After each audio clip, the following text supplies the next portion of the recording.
Olá, bem-vindo ao curso de Teologia Básica. Hoje, no capítulo 6, falaremos sobre Cristologia. O que é Cristologia? Vamos descobrir o que é e o que ela aborda. Pois bem, João 1, 4 e 5 tem um versículo que fala a respeito de Cristo. Vamos lá, diz assim: Nele estava a vida, e a vida era a luz dos homens. E a luz resplandece nas trevas, e as trevas não a compreenderam. Pois é, esse versículo fala sobre o Senhor. E ele explica que quem entende, quem compreende o Senhor, o que Jesus veio fazer aqui na terra, somente aqueles que são seus. Falar de Jesus é uma das coisas mais lindas e gratificantes que há, afinal, por causa de Cristo, por causa dele, fomos curados, remidos e tivemos acesso. Então, um acesso que nos foi negado pelo pecado, tivemos um novo acesso ao Pai, uma nova chance de vida e de salvação. Então, Cristologia é o estudo sobre a personalidade, a história e a doutrina de Cristo. A palavra cristologia vem do grego Christos, Cristo, né, que significa Cristo, e logos, né, mais o ia que significa logia. Portanto, cristologia é o estudo sobre a pessoa de Cristo. A Bíblia é a principal fonte que nos apresenta, né, o conhecimento da sua vida e da sua história, de seu ministério. E ele se revela, né, através das escrituras. É ali que nós podemos ter acesso, ter conhecimento ao propósito de vida e plano e salvação para a humanidade. Desde o princípio lá da criação do mundo, João 1:1 fala sobre isso. O Senhor Jesus já se revela e aponta para ele, né, para toda a redenção que ele traria. A Bíblia também fala lá em Colossenses 1:16 que por causa dele tudo que foi feito e existe foi criado por causa dele. O seu ensino, o evangelho das boas novas, né, que ele traz, trouxe à humanidade uma nova perspectiva, uma ampla perspectiva, na verdade, né, e além de uma transformação profunda para os homens, de uma forma extraordinária.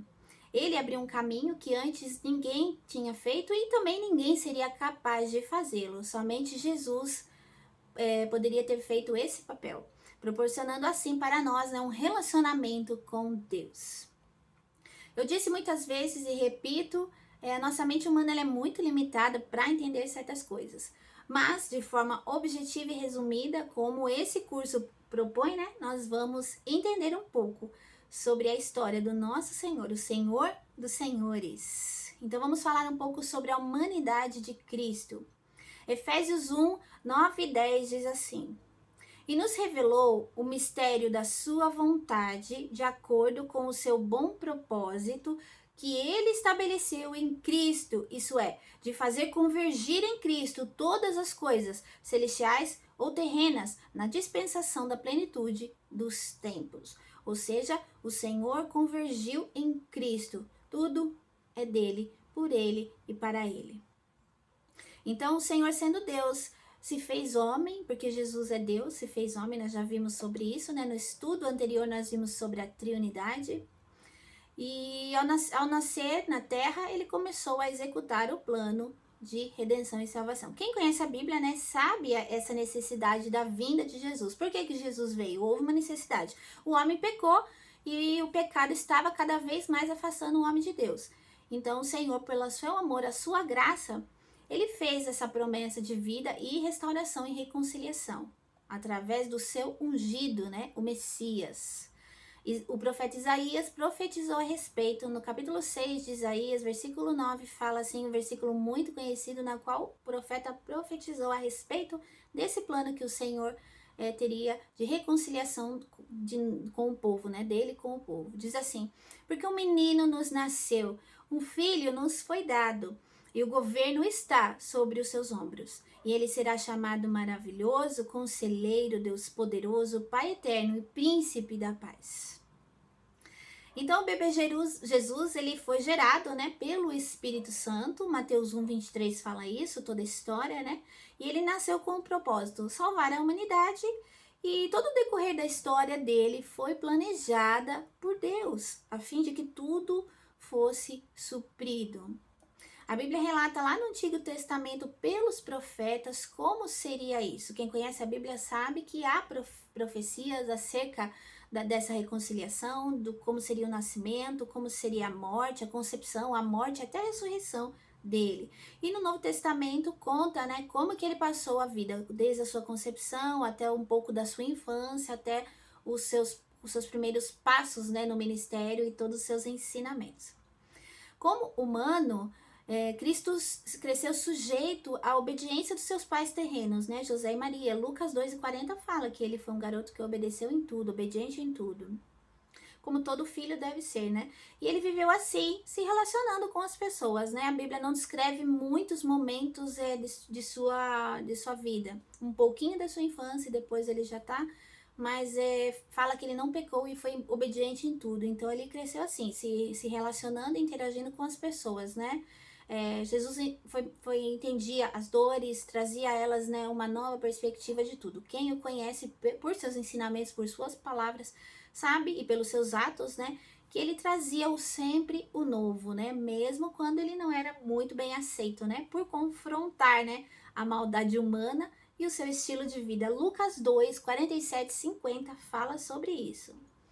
Os evangelhos, Mateus, Marcos, Lucas e João, relatam, né, o perfil de Cristo humano, né, agindo dentro do propósito divino. Mas o evangelho de Lucas, ele apresenta melhor a humanidade de Jesus. Aquele que viveu de perto, né, as limitações humanas, porque Jesus como humano, ele viveu as limitações humanas aqui. Mas também aquele que mostrou como é possível viver uma vida que agrade a Deus. Sim, ele mostrou, ele nunca pecou. E também como é possível amar, porque ele nos ensinou de fato o que é o amor, né? Porque ele é o amor, né?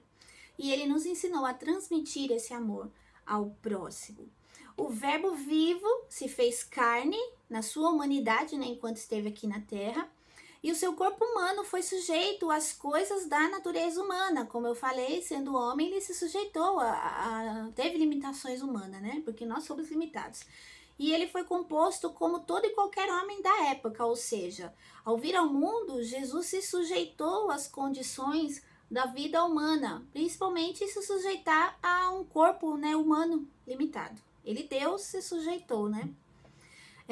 Algumas partes da palavra de Deus aqui fala sobre isso. Anota aí os versículos para você dar uma estudada. Mateus 1, 18, Mateus 4, 2, Mateus 26, do 1 ao 12, Mateus 26, 38, Mateus 27, do 57 ao 60, João 4, versículo 6, João 11, versículo 33, João 19, versículo 28, Lucas 2, 52, Lucas 10, 21, Lucas 22, 44, Lucas 23, 46 e Gálatas 4, do versículo 4 ao versículo 5.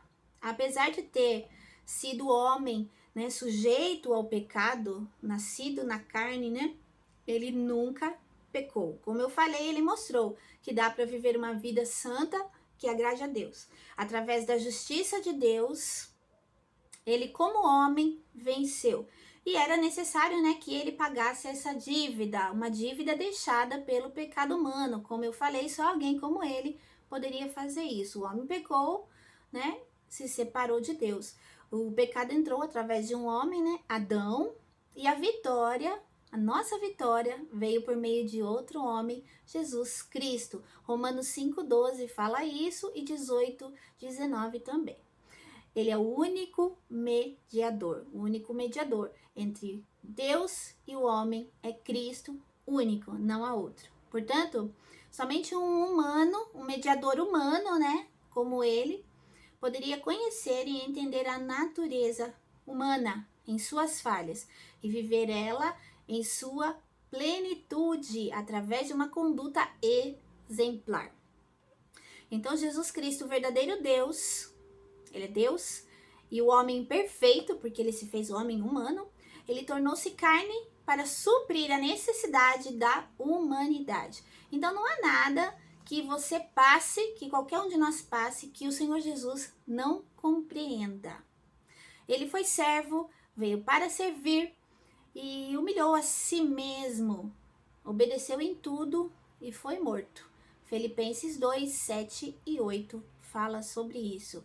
Vamos ver um pouquinho sobre a divindade de Cristo. Colossenses 2, do 9 ao 10, fala assim: pois em Cristo habita corporalmente,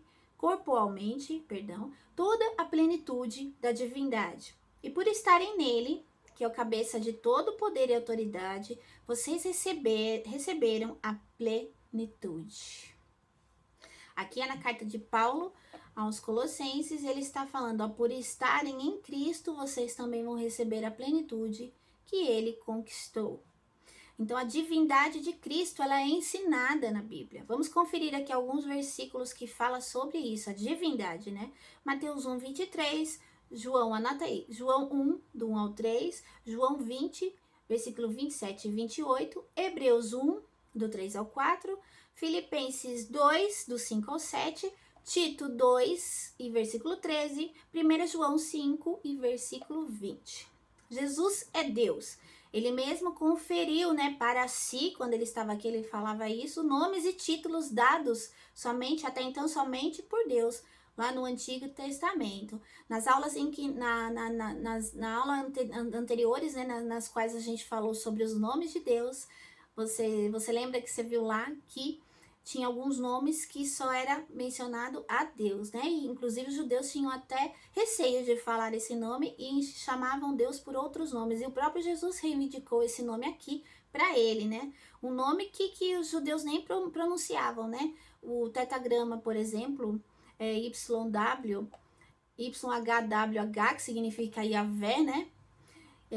Lá no módulo 4 eu falei sobre isso.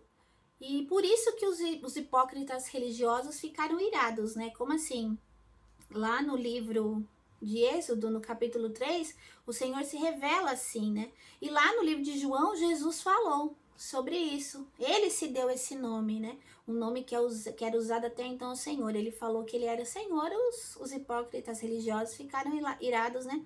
E por isso estavam procurando matá-lo. Então, quando Jesus foi preso, em João 18, do 4 ao 6, também fez menção no nome de Deus para si, né? Respondendo na forma grega, ego eimi, o eu sou. Ou seja, Jesus deixou claro, dizendo em bom alto que ele é Deus, eu sou. Teve, na hora do momento da prisão, quando ele falou eu sou, teve alguns até que caíram, não conseguiram com tanto poder, ficar de pé com tanto poder. Contudo, como eu falei, essas afirmações, né, afirmações acabaram resultando na trama, né, da sua morte. João 19:7 fala isso. Vamos ver aqui agora uma pequena lista sobre os atributos divinos que são encontrados em Cristo nas Escrituras que evidenciam a sua divindade. Vamos lá. Eu vou falando aqui, você anota o versículo e depois você dá uma estudada. Onipresença, Efésios 1, 20 ao 23. Onipotência, Apocalipse 1, versículo 8. João 1, 21, versículo 17. Onisciência, Criador, João 1, 3. Eternidade, Apocalipse 22, 13. Santidade, Atos 3, 14. Santificador, Hebreus 2 e 11. Fonte de vida eterna, João 10, 28. E inspiração para os profetas, 2 Coríntios 13, 3.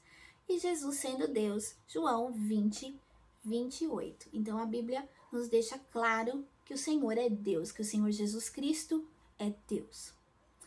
O Filho é Deus como o Pai e o Espírito Santo, como eu falei na aula passada, né? Triunidade. Tá lá em Mateus 28, 19, 2 Coríntios 13, 13, Efésios 4, do 4 ao 6 e 1 João 5 e 7. Agora vamos falar aqui um pouquinho sobre os nomes de Cristo. Filipenses 2, 9, do 9 ao 11, Paulo deixou bem claro que o nome do Senhor Jesus está exaltado acima de todos os nomes. Vamos lá, ele diz assim: por isso Deus o exaltou à mais alta posição. E lhe deu um nome que está acima de todo nome, para que ao nome de Jesus se dobre todo joelho nos céus e na terra e debaixo da terra, e toda língua confesse que Jesus Cristo é o Senhor, para a glória de Deus Pai. E isso vai acontecer um dia muito em breve. Toda língua confessará que Ele é o Senhor, todo joelho se dobrará. Tudo isso para a glória de Deus Pai. Vamos conhecer aqui alguns nomes, então, dados a Cristo, né? E a natureza de cada um desses nomes. A começar, Jesus. O nome Jesus, né? Que é Jesus, né? Que é a forma grega do nome hebraico Yeshua, ou, né? Yeshua, que ainda vai do Yeshua, né? Que varia para Jeshua, que na verdade é Yeshua, porque o hebraico, o J não tem esse som. Então, essas duas formas foram traduzidas do modo uniforme para Jesus, já que no hebraico, como eu falei, o J não tem som, então o Jeshua foi o hebraico Joshua, Jejoshua, não sei se a pronúncia tá certa, mas é algo assim.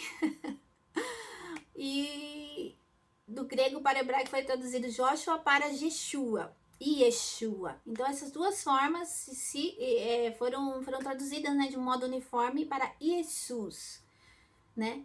E para nós que brasileiro, né, Jesus. Cristo, um outro nome Cristo, o Cristo do grego Christus, né, que aparece junto com o nome de Jesus, Jesus Cristo, é o equivalente de Messias, ou Messiac, acho que é isso a pronúncia, Messiac, do Antigo Testamento, que quer dizer ungido.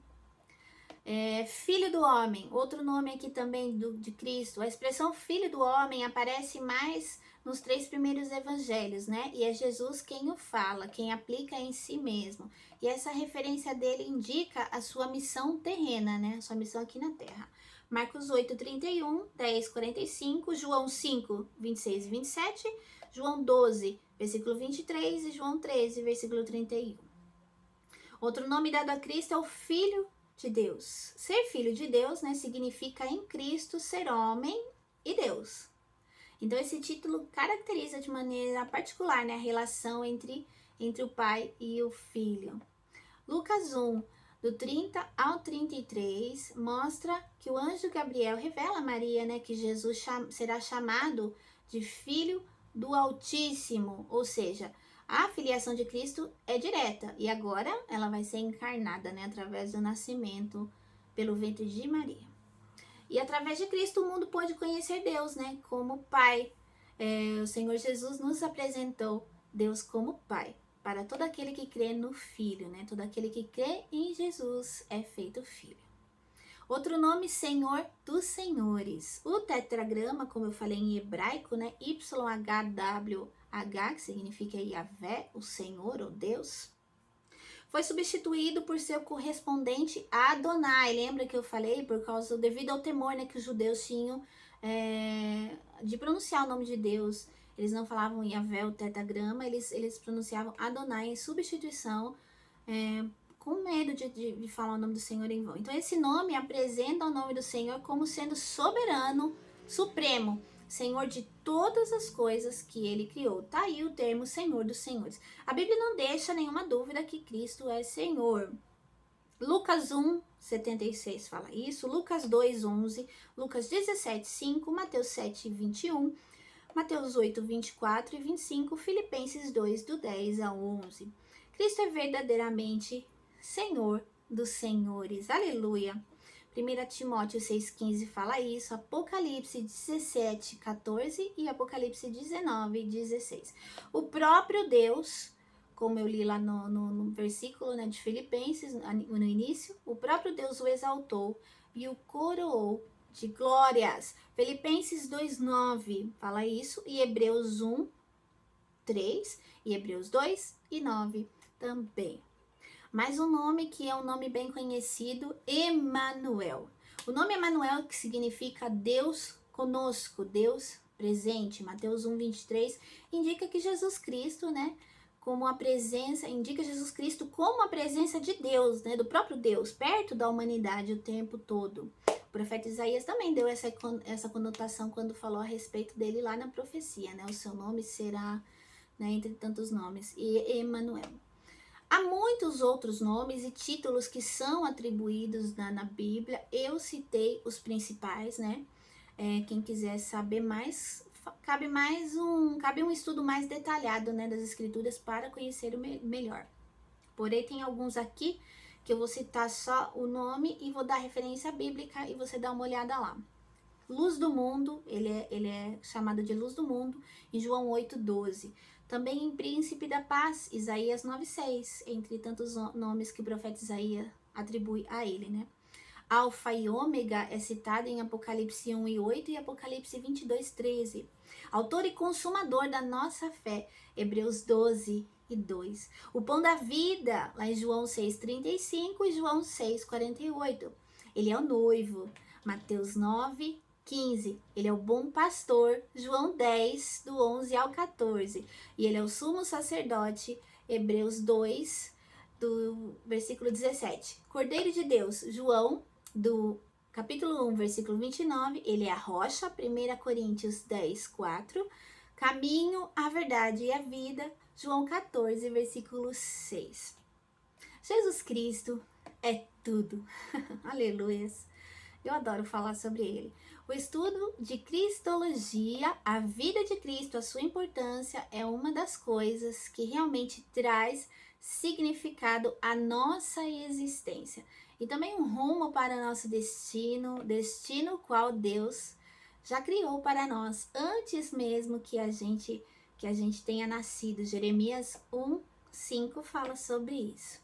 Assim como ele disse ao profeta, né, Jeremias, que conhecia antes dele nascer todos os planos, assim também o Senhor nos conheceu e planejou a nossa vida e o nosso futuro. Em Cristo, nós temos acesso a essa vida. Esse estudo é maravilhoso. Aqui a gente finaliza o estudo. Eu vou deixar 2 questões, como eu sempre deixo, para o seu estudo, né? Primeiro, explique o termo Cristologia, seu significado e a sua importância, você entendeu? E como que é demonstrada a natureza humana de Cristo. Você conseguiu entender isso? Jesus sendo Deus, se fez homem, viveu nas limitações, né, humanas, e viveu a natureza humana, e nos deu acesso, porque Ele é Deus, e Ele é maravilhoso. Enfim, aqui termina o estudo sobre Cristologia, capítulo 6. Continua assistindo, faltam mais 4, como eu falei, são 10. Continua acompanhando aí. E vem mais coisas aí, curte, comente, compartilhe e Deus abençoe.